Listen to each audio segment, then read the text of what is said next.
एक और बड़ी खबर, काशी और अयोध्या के बाद मथुरा श्री कृष्ण जन्मभूमि की जंग भी सर्वे तक पहुंच गए। हिंदू पक्ष की अर्जी पर कोर्ट ने सर्वे का आदेश दिया। 20 जनवरी तक रिपोर्ट तलब कर ली है।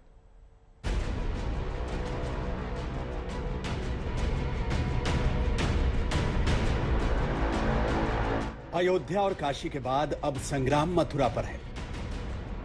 अब जंग कृष्ण जन्मभूमि विवाद को खत्म करने को लेकर है। मथुरा में शाही ईदगाह में विवादित स्थल के सर्वे की मांग कर रहे पक्ष को कोर्ट की ओर से बड़ी राहत मिली है। हिंदू पक्ष की अपील पर कोर्ट ने सर्वे का आदेश दिया है। सर्वे 2 जनवरी को होगा। सर्वे की रिपोर्ट 20 जनवरी तक कोर्ट को सौंपनी होगी। सिविल कोर्ट ने साथ ही मामले से जुड़े सभी पक्षों को नोटिस भी जारी किया है।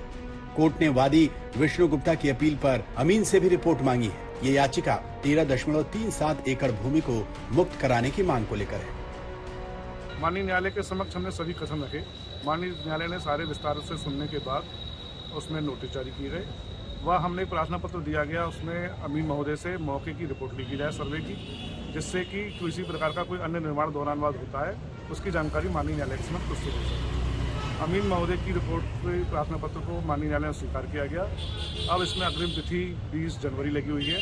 20 जनवरी तक अमीन महोदय को मौके की स्थिति लाकर न्यायालय के समक्ष प्रस्तुत रखनी पड़ेगी। 9 जनवरी को पूजा स्थल कानून पर सुप्रीम कोर्ट में सुनवाई है। उस सुनवाई में ही मुकदमे से जुड़े 10 कानूनी बिंदु तय होंगे, यानी ये तय होगा कि सुनवाई किन मसलों पर होगी। कोर्ट ने सर्वे का आदेश दिया तो हिंदू पक्ष में खुशी की लहर दौड़ गई। मथुरा में मिठाइयां बांटी गई, जिन्हें उम्मीद है कि सर्वे में तस्वीरें और फैसला उनके पक्ष में आएगा। पहले भगवान राम का मंदिर निर्माण का कार्य चल ही रहा है, उसके बाद काशी का वो मामला विचाराधीन है। अब मथुरा में भी ये इस केस की पहली सीढ़ी पार हो गई है।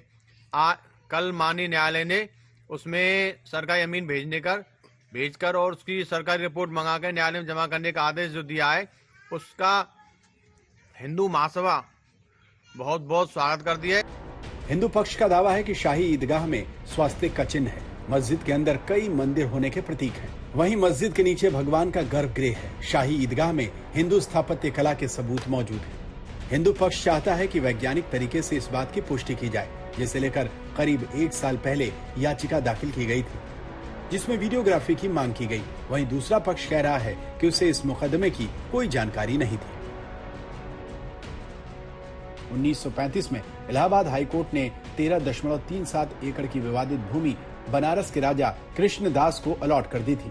1951 में श्री कृष्ण जन्मभूमि ट्रस्ट ने ये भूमि अधिग्रहित कर ली।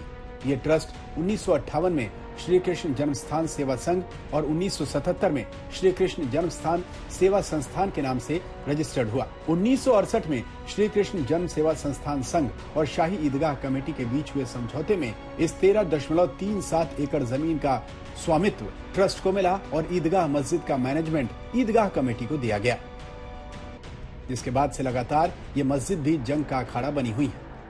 जहां हिंदू पक्ष के लिए कोर्ट की ओर से बड़ी राहत आई है, वहीं मुस्लिम पक्ष अब सुप्रीम कोर्ट जाने की तैयारी कर रहा है।